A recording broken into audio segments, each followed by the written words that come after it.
Much to return now to the federal government's big announcement this morning that it's going to set up a $2 billion fund to help finance small business. For more on that proposed move, we're joined in the breakfast studio by the Treasurer, Josh Frydenberg. Treasurer, good morning to you. Nice to be with you. How will this work?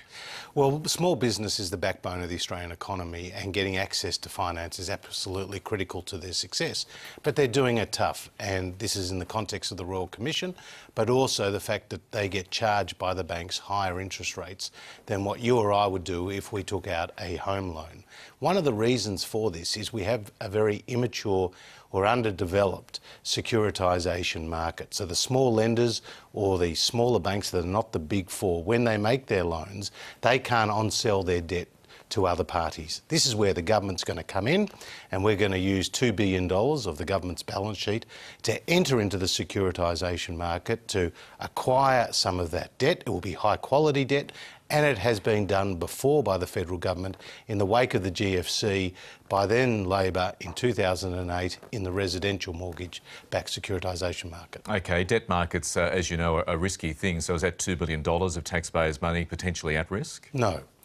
We will be doing all the right due diligence, working closely with the credit rating agencies, and the government is in the market for good debt. But what we want to do is ensure that there is more liquidity, more competition, and that there are more people who are offering small business loans than just the big banks. How big an issue has it been? Let's talk about the major banks here. We all know credit conditions have tightened for mostly good reasons, but have they tightened too far for small businesses who desperately need money to grow into larger businesses? Well, we are keeping a watching brief, and I've made it very clear publicly to the banks as well as privately that we want their books to remain open, that we want them to keep in mind the public good from their lending practices to small businesses and to individual home buyers, because it's absolutely critical that we have that good flow of finance through the economy. We haven't had the same experience, Michael, of the United States, where you may remember during the GFC they had the Fannie Maes and the Freddie Macs, where the low documented loans were provided to households who couldn't repay those loans. That led to a lot of problems, but we haven't had that those same issues in Australia. A few other issues I want to raise with you. Let's go from you always do. Small business finance to personal finance. Paul Keating, the former Prime Minister, was speaking to Lee Sales on 7:30 last night, fearing about the inadequacy of the superannuation system, pointing out that we all live longer, which is great, but once, he argues, we get to our 80s, our superannuation pools will run out, and therefore he is proposing a so-called longevity levy, 2 or 3% modelled on Medicare that all working-age Australians pay to fund Australians who are lucky enough to live into their 90s and perhaps past 100. Is that a good idea?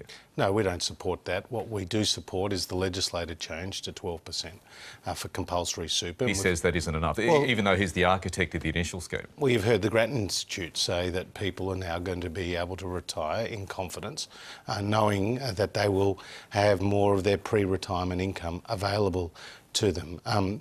We are very focused on ensuring people have sufficient support into their older years.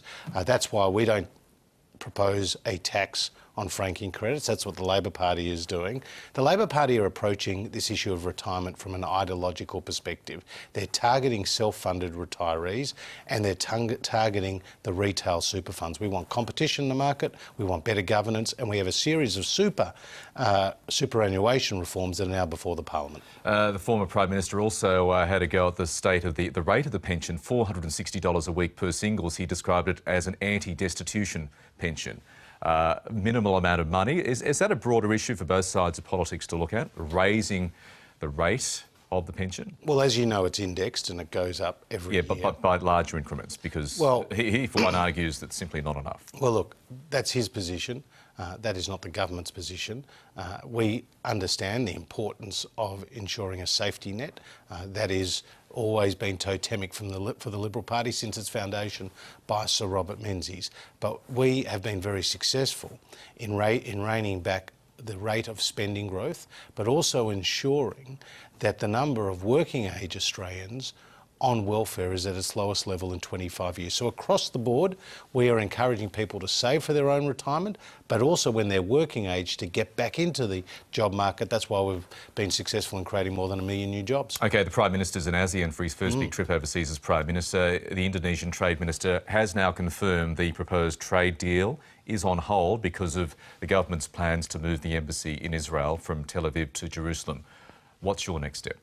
Well, we'll work very closely with Indonesia on a range of issues, be it trade, which is important to us. But this is a huge sticking block. Well, in your view, is it a good move to move the Israel embassy to Jerusalem? Well, let's bear in mind what actually the Prime Minister's announced, which is that he's beginning a process, and I strongly support that because Australia determines where its embassies are located, and Israel is an anomaly in that it's not located in Israel's capital. Do you agree in principle with the move? Well, I agree in principle and strongly support the move to start a process. Yeah, but do you agree in the end result, if the process leads to the embassy moving to Jerusalem, is that a good thing? Well, you're asking me to preempt an outcome from a government process that is currently underway. I don't think it's right for me to do that, but I do strongly support the Prime Minister's move because West Jerusalem would be Israel's capital under any two-state solution, and it is in Jerusalem that Israel's parliament, that Israel's executive work, and that is where countries like Australia go to do business with the Israel senior leadership. Let's go to the Prime Minister's call on leaders of the Muslim community to do more to track down suspected terrorists. He made that call again yesterday while visiting Pellegrini's to want to assist Malaspina. Tragic. A tragic event for everybody on Friday. It shook Melbourne to its core. Absolutely. But the Prime Minister's made that call in response. Respected people in the terrorism space like Greg Barton, as you know, probably one of this country's foremost terrorism experts, saying that is wrong for the Prime Minister to do that. Obviously, they would call out these people, but religious leaders in any communities don't have the ability to reach out to young people who are disaffected, who are angry. And Greg Barton and others argue it's simply wrong for the Prime Minister to have a go at those religious leaders. Has Greg Barton got a point? I think that the Prime Minister was absolutely right to call this out because Islamic extremism is one of the real challenges we're facing here. And then, as you saw yesterday, one of the religious leaders in Melbourne came out and said, blame the government for what occurred on Bourke Street. I mean, how appalling and ridiculous is that? This is somebody who took the life of an innocent Victorian, and the tale of two migrants couldn't have been more clear. One who came to Australia and massively contributed to the business and health of his local community, and another that took the innocent life of a good person. I think this is really one of the clear messages here, which is that those religious leaders who come into contact with people who could do harm to the community need to take it upon themselves to do more to ensure the radicalisation doesn't take place and that proper action is taken. Just about out of time. I want to raise a rather delicate issue with you, Treasurer. You put this video out on social media yesterday. I don't want to talk about the content. It was all about negative gearing. Any second thoughts?